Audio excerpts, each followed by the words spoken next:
Good afternoon and Happy New Year, everyone, and welcome to our first program of 2021. It is called Jewish Military History with the William L Clements Library. We are very excited to continue bringing you Zoom programming into 2021.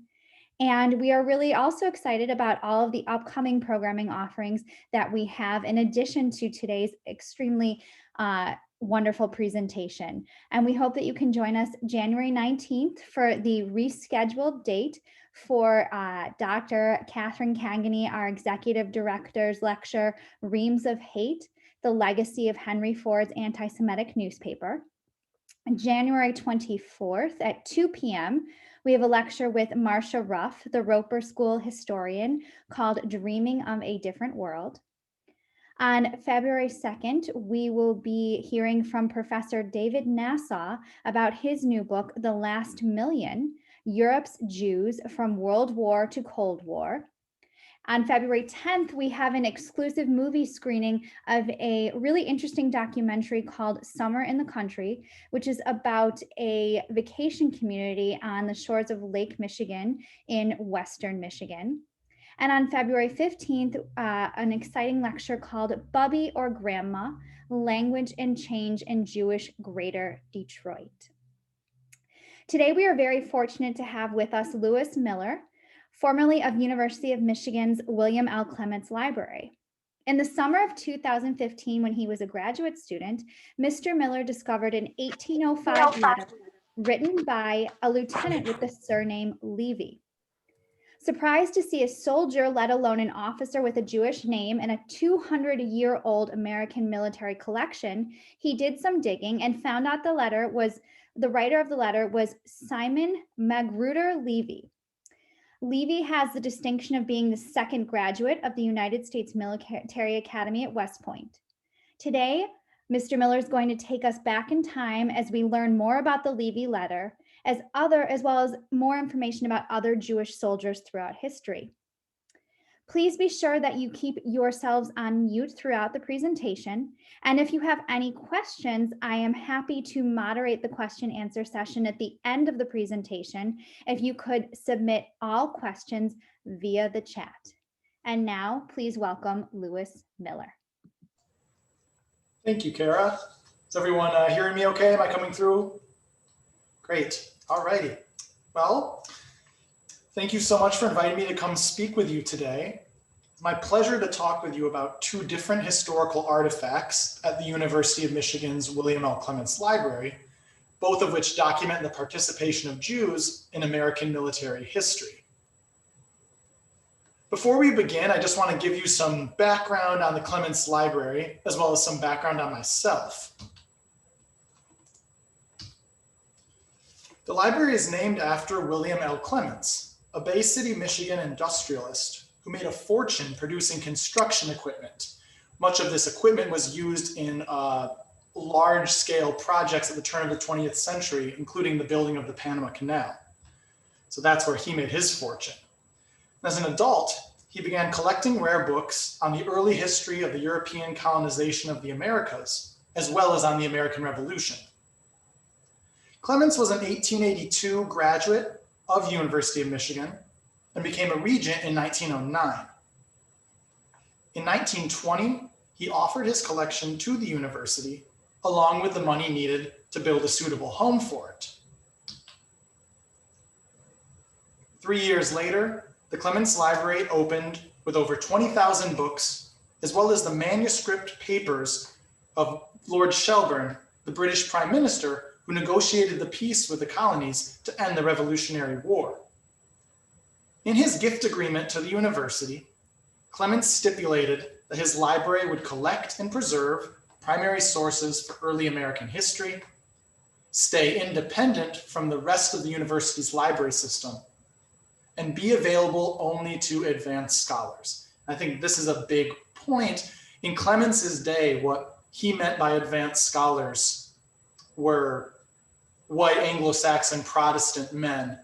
And even then, only those that had advanced degrees, not even U of M faculty, a lot of them were in the purveyance of what Clements thought was who could use his library. That has changed massively. And I think one of the sort of weird tensions within Clements was that he also worked very closely with the famous Jewish architect Albert Kahn. Kahn actually built this building, and according to the Clements sort of folklore, but also actually Kahn's architectural firm still exists, and we've confirmed it with them that supposedly this was Kahn's favorite building he ever constructed. And actually, there are many Kahn buildings on U of M's campus, and that's mostly due to actually the relationship that Clements and Kahn had with each other. Kahn had actually built Clements' personal home in Bay City in, I think, 1904.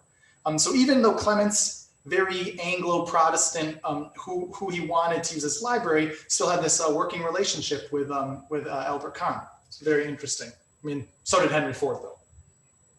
I want to say that the Clements has in many ways stayed true to William L. Clements' vision.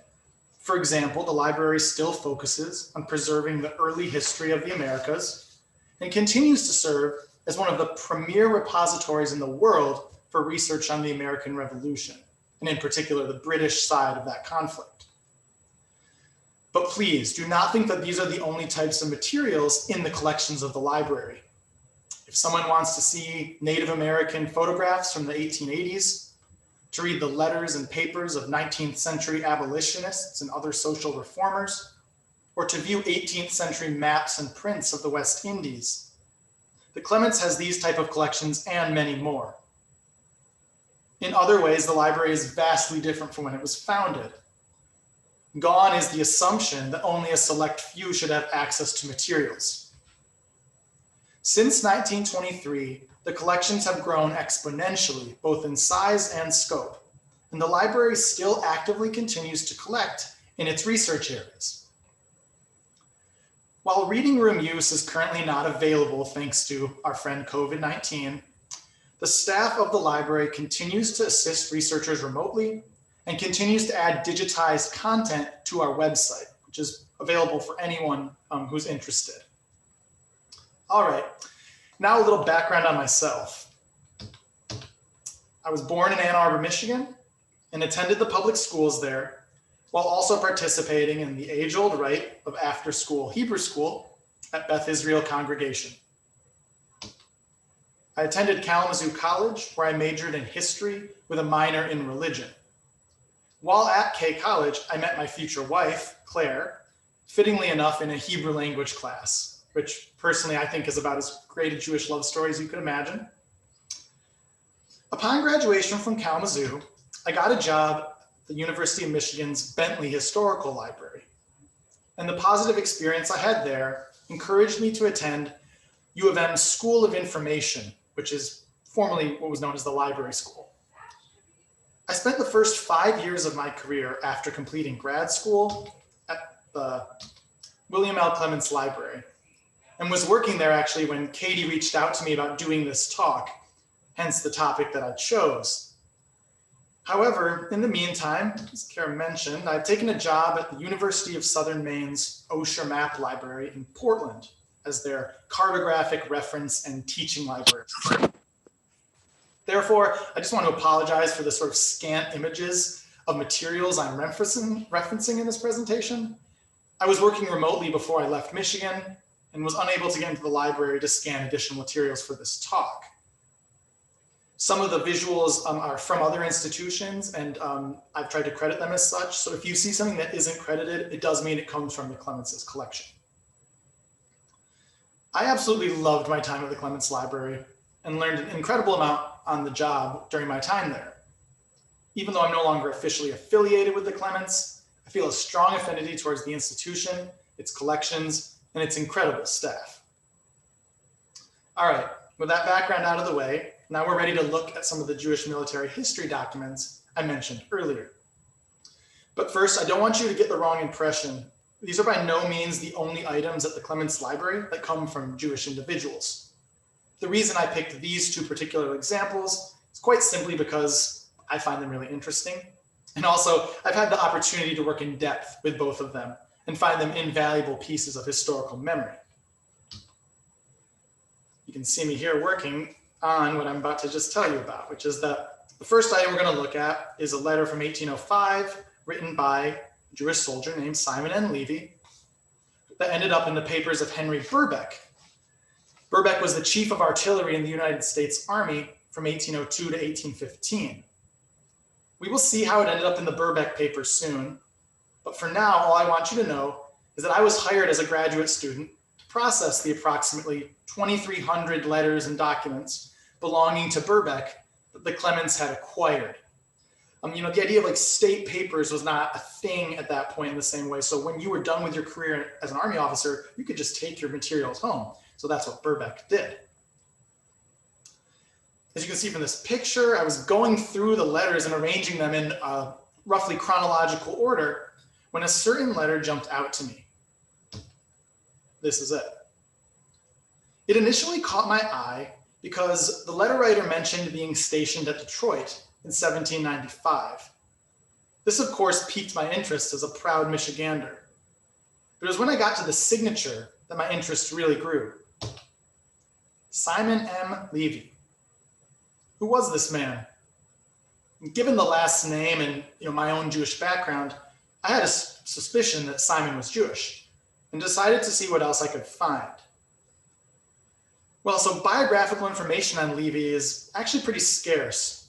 But what is known is that he has the distinction, as was mentioned in the introduction, of being the first Jew and second ever graduate of the United States Military Academy at West Point. Levy is actually mentioned in the memoir of General Joseph Gardiner Swift, who was the first graduate at West Point. In his memoir, he describes Levy as being from, quote, a respectable Jew family in Baltimore. Levy rose from the ranks of the Army during the Indian Wars of the 1790s. This letter is one of few known surviving letters written by Levy, making it a particularly valuable resource for scholars interested in American Jewish history and the history of West Point.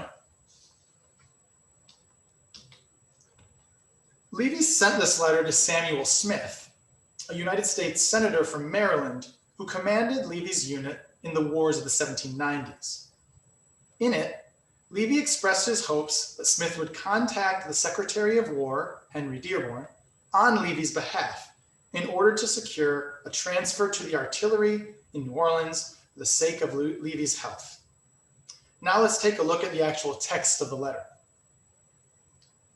So it's from Fort Wilkinson, Georgia, from the April 12th, 1805. It says, Sir, although I have not the honor of having a personal acquaintance with you, I flatter myself I will be permitted to address you this letter, hoping the liberty taken may be sanctioned, as under your command I volunteered my service in the Maryland line on the expedition of '94, since which period I have continued in service, and by my conduct rose from the ranks to the grade of Lieutenant of Engineers.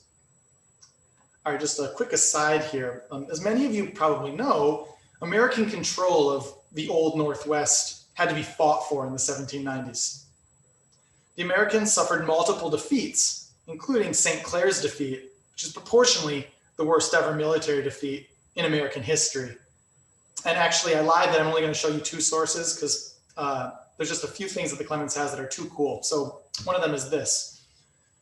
This is actually a map, drawn, manuscript map, hand-drawn, in the immediate aftermath of St. Clair's defeat. And for those of you that don't know much about that, I recommend looking it up. It's actually proportionally the worst ever defeat by an American armed force. I think some 630 US soldiers were killed, as well as about 200 camp followers, and this was kind of the high point of native resistance to, these colonizers taking their lands. I just find this map absolutely fascinating because it gives a sense of the actual panic and just mess that was this battle. You can look up at the top. It says, "The haste I am in will not give me time fully to explain this plan of the actions of the 4th November." If we look a little bit closer, we can actually see the battle as being depicted. And there's actually a legend that shows that the sort of dots, the sort of lines are the American troops, and the sort of hatched crosses are the enemy, the indigenous soldiers. As you can see, this sort of gives an indication of how much of a rout this was. Absolutely incredible piece of history. And this is again in the collection of the Clements Library.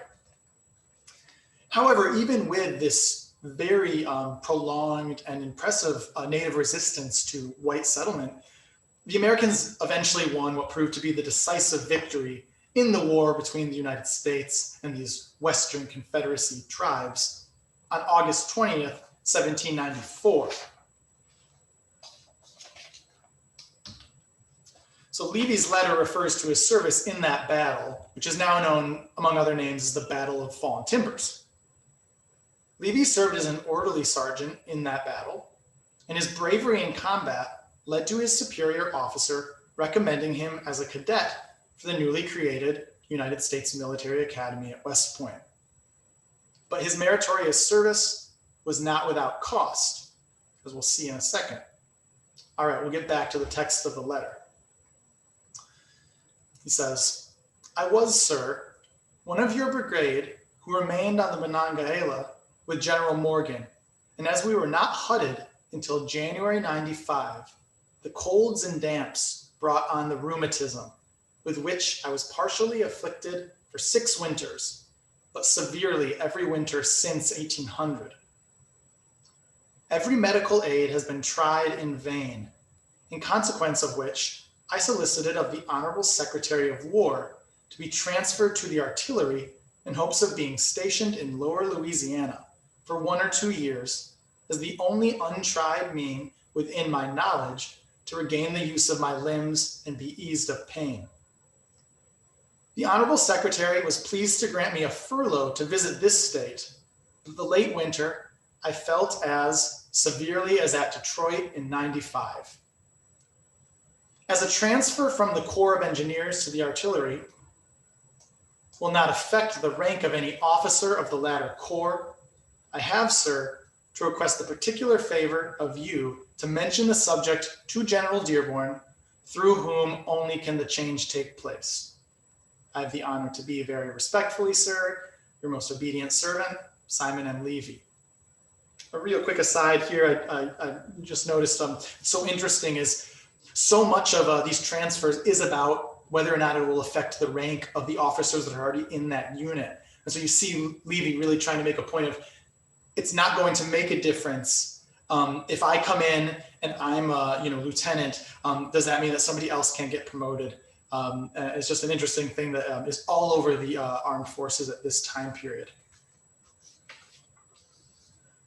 But so when Levy sends this to Samuel Smith, he doesn't send it to General Dearborn, doesn't send it to the Secretary of War, he sends it to Samuel Smith. I basically hope that by sending it to Smith, Smith would endorse his letter and give it more weight. And he did just this thing, actually, by forwarding along Levy's letter to the Secretary of War, Henry Dearborn, with the following cover letter, which unfortunately I only have the text of, I don't have an image of. But it says, "The enclosed letter was received by me a few days past, and I have been called upon since by the father of Mr. Levy. As to myself, I have no recollection of the young gentleman. He appears, however, to merit your attention and kindness. Mr. Levy, the father, is a man of whom all speak favorably. He is a clerk, poor, and unable to send his son assistance." So how did this letter end up in the papers of Henry Birkbeck when Levy addressed his letter to Samuel Smith, who then sent it to Henry Dearborn? Well, so since Birkbeck was chief of artillery and Levy was requesting a transfer to the artillery, Dearborn forwarded the letter to Birkbeck for response. Unfortunately, we do not have a surviving retained copy of Birkbeck's response to Levy, if indeed there was one. As far as I'm aware, sometimes he ignored these requests that got forwarded. But we do know that Levy never got his transfer to the artillery. According to Francis Heitman's Historical Register and Dictionary of the United States Army from 1789 to 1903, Levy died in 1807.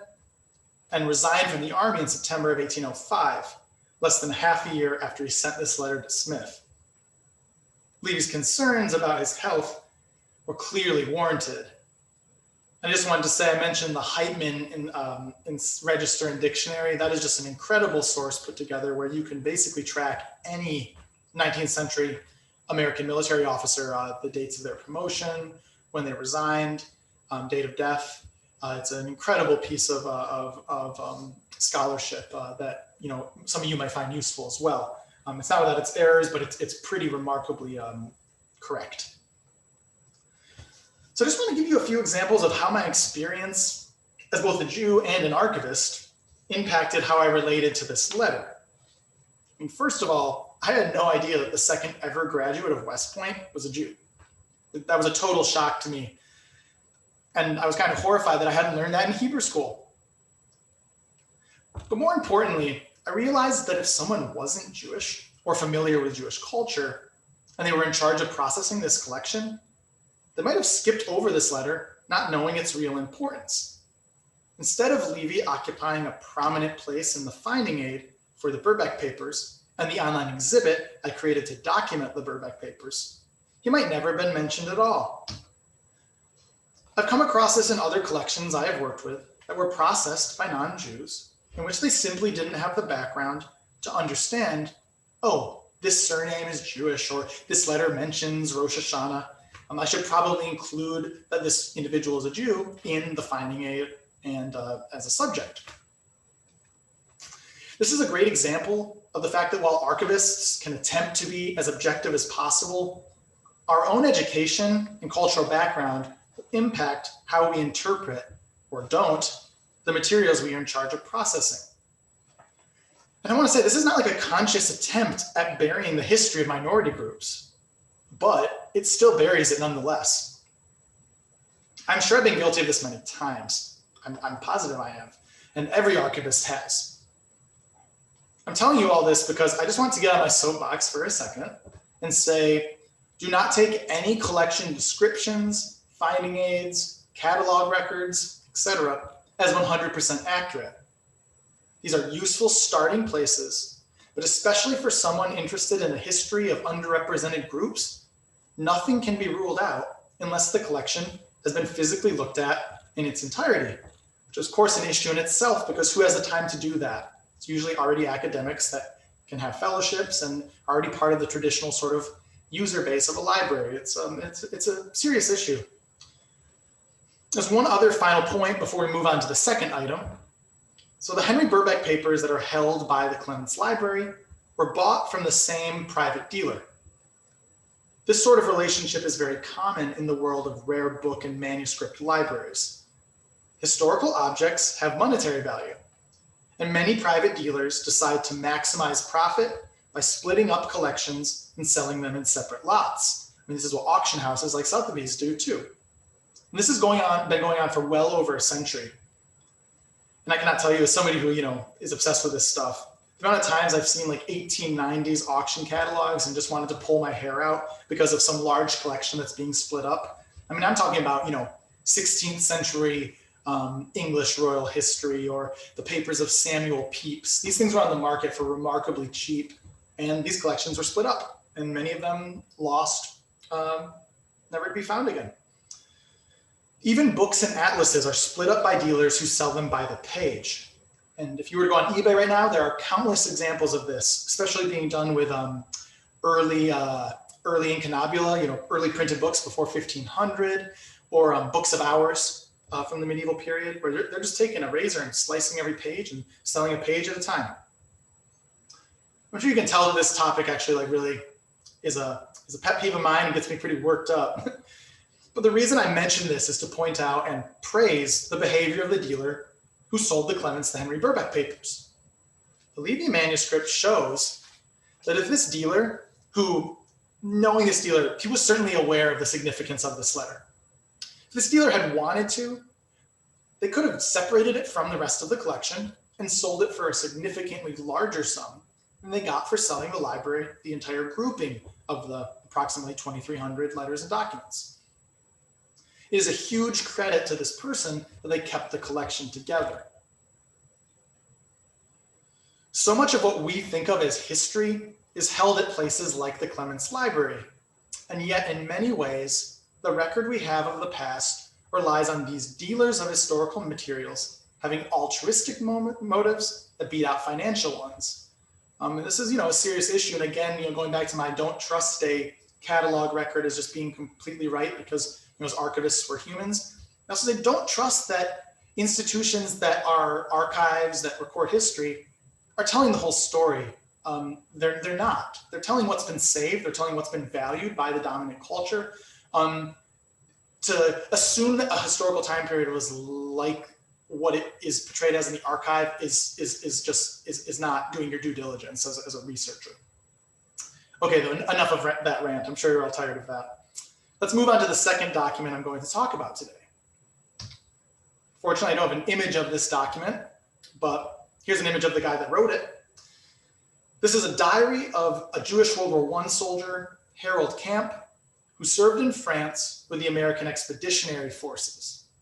And when I say American Expeditionary Forces, I mean the approximately 2 million Americans who went overseas during the First World War to fight. The vast majority of them in France, some in Italy, and then for people interested in Michigan history, some in northern Russia. But the vast majority were on the Western Front in France. So as I said, I was unable to get pictures of the diary. I'm sorry about that, but I did at least the other day track down images from passport applications from the 1920s that are online. We know from his application that Camp was 5 feet, 5.5 inches tall, with dark brown hair and gray eyes. Camp's diary means a lot to me. I'm a man who has been obsessed with the Great War since I was a freshman at Kalamazoo College and had a course that just changed the course of my life. I published on the commemoration of the First World War in the Michigan Historical Review, and I'm currently working on a long-term project, and by long-term I mean, ask me in 10 years how it's going. This project is going to focus on the history of the conflict, the sort of memory of the conflict and casualties, and I'm very excited about that. To commemorate the centennial of the armistice, I was put in charge of curating an exhibit at the Clements on the First World War, and it opened, at the timing, it opened in November of 2018. In preparation for this exhibit, I went through thousands of letters, documents, and photographs in over 100 different collections at the Clements. The Camp diary really stood out to me for a few reasons. One of these is because of censorship. Diaries of World War I soldiers are invaluable because they weren't subject to censorship in the way soldiers' letters home were. For example, if you want an enlisted man being a candidate in a letter home, you'd be better off looking at correspondence from late November, December of 1918, rather than the one sent before the armistice. But even with official censorship, there's also self-censorship. And if you're writing home to your family from France, you're not going to terrify your spouse or parents by telling them what you've actually gone through. So really your best bet if you want to look at a letter is going to be like somebody writing their friend in late November, December of 1918. When diaries aren't subject to that sort of self-censorship. Arguably there's other types of self-censorship, but we'll save that for another day. The only censoring physically of Camp's diary are edits he made presumably after the war by striking through various sentences and phrases and amending certain passages. The editing does not fully obscure the original text, so you can kind of see that it's not like he's getting rid of sections. He's basically just making his diary more readable and better. But another reason why this diary is so compelling is that it depicts Camp's service in the 146th Field Artillery. And that the 146th participated in the 3 major battles that involved American troops during the war. The Second Battle of the Marne, the Saint-Mihiel offensive, and the Meuse-Argonne offensive. But even knowing that a writer of a diary saw serious action does not actually have an impact on the said diary being interesting. What you can tell is that Camp not only was a very talented writer, but also had an extremely keen eye for detail. Almost like he knew that he was witnessing events that would fascinate future generations and wanted to make sure he did his part to record his experience for people like me. However, unlike a Mary Chestnut or sort of these famous diarists who basically just write a novel, that's not Camp's goal. I mean, I do think he had an eye towards posterity, but you'll see from the quotations that it's still a great thing for a historian to look at for actually what was happening on the ground. I also just briefly want to say that it's interesting because the 146th Artillery was actually sent over with a division, the 41st Division, that never actually saw action. It was all split up. Infantry was given as replacements to other divisions, but the 146th Field Artillery was sort of just then stationed around various units during the American participation in the war, especially from the summer of 18 onwards.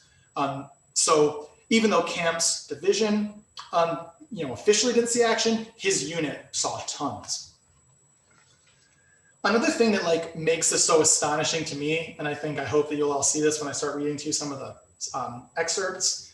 Camp was only 22 years old at the time that he wrote this diary. Here are the passages from the diary that I've kind of selected.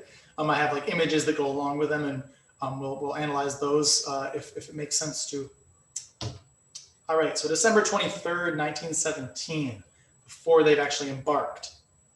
He says, "We have only two topics of conversation now, the date of departure and our destination. Both are wrapped in deep mystery, with our scope of speculation unlimited. The game is interesting, only intensely annoying to one's own state of mind. Conjecture raises most fearlessly, we assume, among those in higher authority in regard to interesting information, although to the rank and file, the private, it must always remain a closed book, unattainable and inaccessible."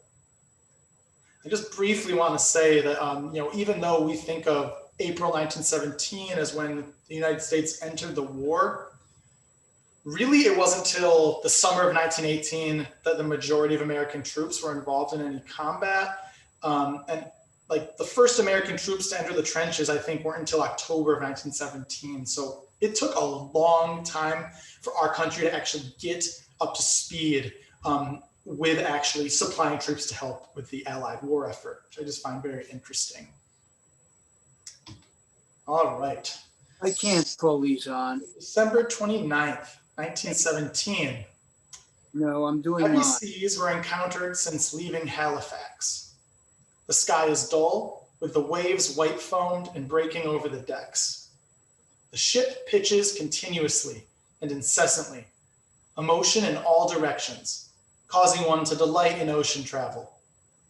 I am now in the fullest agonies of seasickness, only desiring one thing, to keep close to my bunk.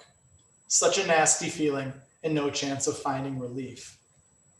As someone who suffers from motion sickness terribly, I cannot even imagine what it would have been like. This is actually an image from a Clements collection of Signal Corps photography. It shows a troop transport, a repurposed British, just luxury cruise liner, painted in what's called razzle-dazzle camouflage. The idea of this sort of jarring, kind of vertigo-inducing patterns was that it would mess with the range and depth of a submarine that was trying to fire a torpedo. It's not really clear if it actually made any difference, but at least insurance companies at the time, insuring vessels, thought it did. So you'll see any of the ships from the First World War that are painted like this. All right, January 14th, 1918.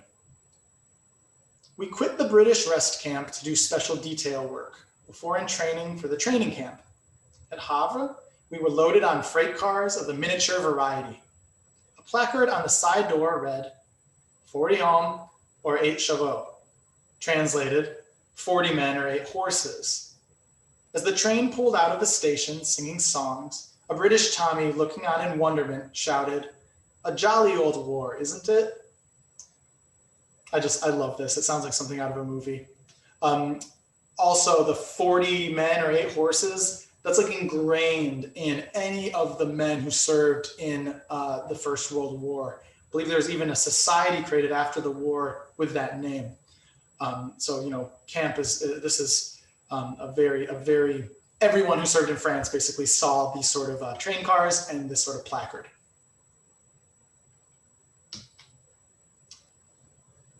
February 22nd, 1918.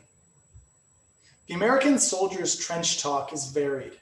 He calls himself a doughboy. A soldier who shares his shelter is his bunkie. The company barber is a butcher. The commanding officer is a KO. A junior officer is a goat. The doctor is sawbones. A new second lieutenant is a shave tail. Field artillerymen are wagon soldiers. And our soldiers never bellyache or complain when the slum, that is the meat or soup, or the sow belly, as the bacon is called, are bad. It's all in the game of Can the Kaiser. Just love this. And I'll get into this a little bit more, but Camp is one of these wagon soldiers. He's in the artillery, and it's sort of a pejorative term that the infantry gave to these artillerymen, but it shows Camp's desire to capture the actual lingo. That he's not going to sort of not put that one in, even though it shows what they were calling him and his fellow artillerymen.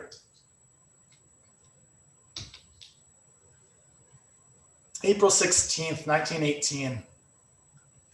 This French village has made us feel at home. The women and old men are always bowing and saluting, while the children are always shaking hands and saying good night.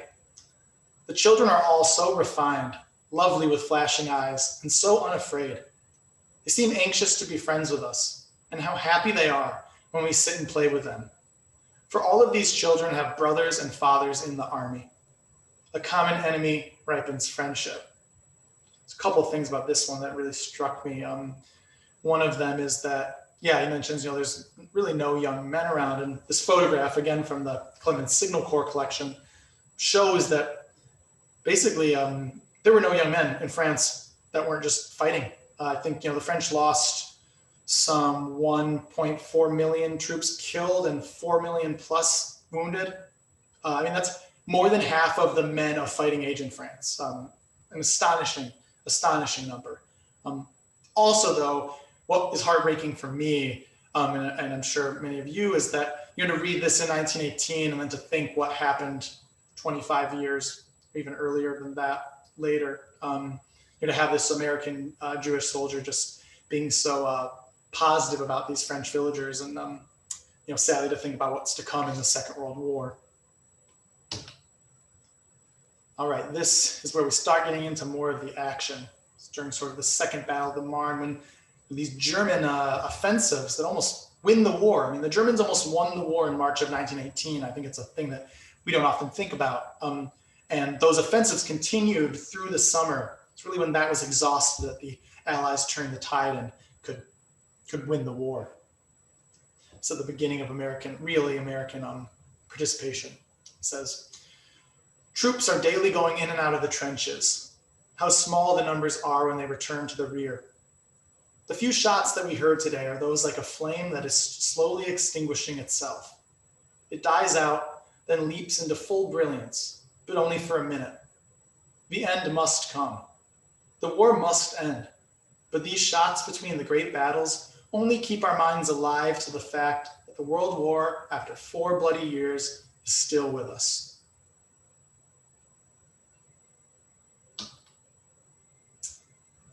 Five days later, the Franco-American forces advanced today, a distance of 30 kilometers, about a front of 28 miles. In their retreat, the Huns left nothing standing. It is a terrible sight and one that I will never forget. In Belleau Wood, the dead lay unburied. The stench of decaying human flesh and animals is repulsive. I saw German machine gunners chained to their guns, dying with fear portrayed on their faces. Tonight I'm sleeping on ground that was until yesterday held by the Germans. I apologize for the graphic nature of this image, but it illustrates the point I want to make perfectly, which is that Camp and many other very trustworthy recorders of their combat experiences wrote that they had seen German machine gunners chained to their guns. This just gets repeated all the time, but there's no evidence of this actually happening. So the theory is that the German machine gun had a kind of chain around it you could put around your waist so that you could move the gun in a way that wouldn't like stress out your arms. So if a machine gunner was shot or killed in the midst of having that chain around his waist, it could look as if they were chained to their actual gun. That's at least as far as current opinion is that that's what happened. But I just find it interesting that Camp and many others were convinced they saw them chained to the machine guns. All right, this is during the Meuse-Argonne offensive, started on September 26, 1918. It's the largest military offensive to this day ever involving American troops. It's a fascinating part of our nation's history and military history, and I recommend, if any of you are interested, to look into it more. This is what Camp says on October 18th.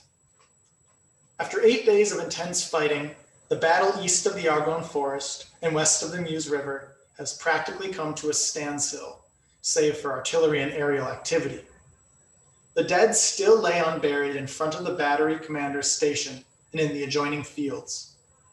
Wounded, walking cases have passed in a steady stream from the lines to the first aid station in Nantua. Hundreds of men were rounded up in this neighborhood who had fallen back without permission, or cases of cowardice. Some who deserted have been found as far back as 10 miles. I myself have seen those who had lived in dugouts for days, too frightened to come out of their hiding for food or drink. Some of these men were really to be pitied. There's a couple things to unpack here. Firstly, this sort of jarring description of these people who have lost their minds, basically, and from the fear of the combat have gone back and are hiding in abandoned dugouts. Desertion was a major problem in all World War I armies, and for any of you that are familiar with the sort of nature of the combat, it's not surprising. I think approximately about 10% of the American Expeditionary Forces deserted during the Meuse-Argonne offensive. One of the ways to sort of shame people and to try to discourage this was some units did what you see in the image here. This is the 82nd Division, I believe, that took this into account. And I'm not sure if other divisions did as well. They make you wear a little sign on your back. And you can be sure how those people were treated by the soldiers that fought. I also want to point out the fact that he mentions the dead still laying unburied. I mean, many of these dead died on September 26th, depending on the area, and might have laid unburied for 3 or 4 weeks, contributing to the fact of why the Tomb of the Unknown Soldier was dedicated after this war. I mean, so many unidentified bodies, and the nature of the fighting during this time just made it impossible to gather and bury the dead. All right, the armistice. During the morning, the desultory fire continued. The Germans accepted the conditions of the armistice, and at 10 minutes past 10 o'clock, the Germans ceased fire. At 10:55, the Allied guns went silent. Thus, the World's War of 1914 to 1918 ended. It was a strange sight, how happy everyone was. The stillness seemed like a dream, so uncanny and unreal. Ambulances were returning empty. Ammunition trains were stopped on the roads and told to return with their loads. At night, the sky was brightened by the flares from many rockets. Thus was peace sent broadcast over the land, by the night once more as day, and not a nightmare. By the sight of countless automobiles with head and tail lights ablaze, every hunt and tent and holes showing a light, and by joy and happiness radiating from the smiling faces of Poilu and Yankee.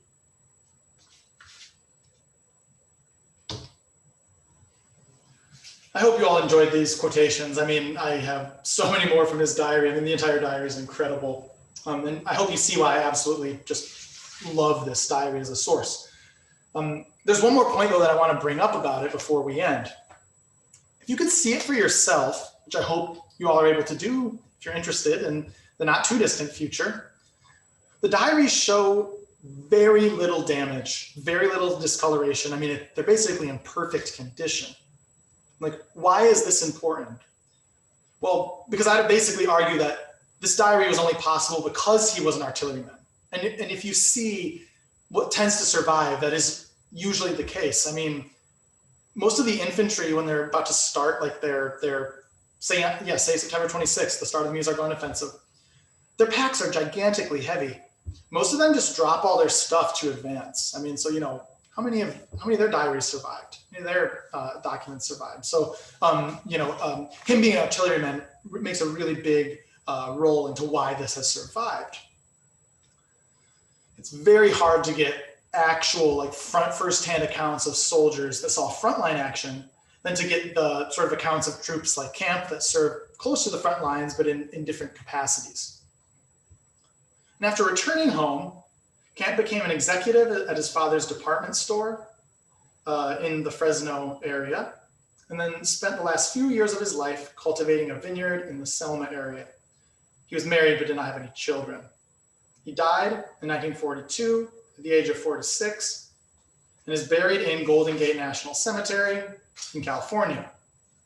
There's actually an error on his gravestone. The 146 was never associated with the 81st Division. And like I said earlier, not trusting catalog records and things, official National Cemetery graves are often rife with errors because this might have been his wife, his widow, that filled out the actual card for the gravestone. And she might have had no idea, what his unit was. And especially a unit like his that was getting shifted all over. But 81st Division is wrong. I hope that Camp's diary and Levys Letter have illustrated to you all some of the rich history that can be found in the collections of the Clements Library. I've just scratched the surface, and I'm happy to talk more about the library's collections in the Q&A if any of you have any questions about it. While I'm no longer at the Clements Library, I really cannot recommend it enough. I mean, its collections, its staff, the events that they put on, I highly recommend it. It's really a jewel of the university and state of Michigan. All right, well, on that note, I'd just like to say thank you for everyone for listening to this presentation. It's been a pleasure speaking with you all today, and I'm happy to take questions if any of you have any. Thanks again. Once again, if you have any questions, please submit them via the chat feature, and I'm happy to ask them to our speaker. The first question that came through is, what does the ALS after Levy's name mean? Thank you for asking. This is where sometimes we're so internal with all of our work. It's it's a phrase. It means autograph letter signed. It's often used by dealers and rare book and manuscript libraries. So say it was the secretary wrote the letter, but it was the signature of the actual person, then it would be an LS, like a letter signed, so on and so forth. So, ALS, if you see that, that means autograph letter signed. Was there any mention of the Spanish flu in any of the documents you reviewed? Oh, interesting. No, really almost none. They talk about getting inoculated, and having various the effects of various, typhus inoculation. But no, and my interest is really in the sort of frontline troops. I mean, the flu decimated the soldiers in the training camps in the States, no social distancing, as well as in the sort of training camps far behind the lines in France. Frontline soldiers seem to not have experience. The rates of flu among frontline soldiers is lower than other troops and other people. Though how much of that is because of underreporting during, a major conflict, very well could be that. But a sort of milder flu went around in the summer among the frontline troops, and that could also be the reason that some, partial immunity was gained from that. But interestingly enough, the Spanish flu really was not mentioned in any of the documents, basically, that I read, and I read through thousands of them. Do we have any other questions that anyone wants to submit via the chat feature?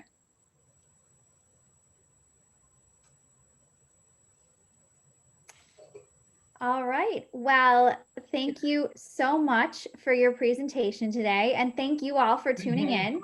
We really appreciate your continued support of our Zoom programming. As mentioned before, we have a lot of programs coming up. So please visit our website and register for all of our upcoming programs. Thank you very much, everyone. Thank you, everyone. Bye-bye.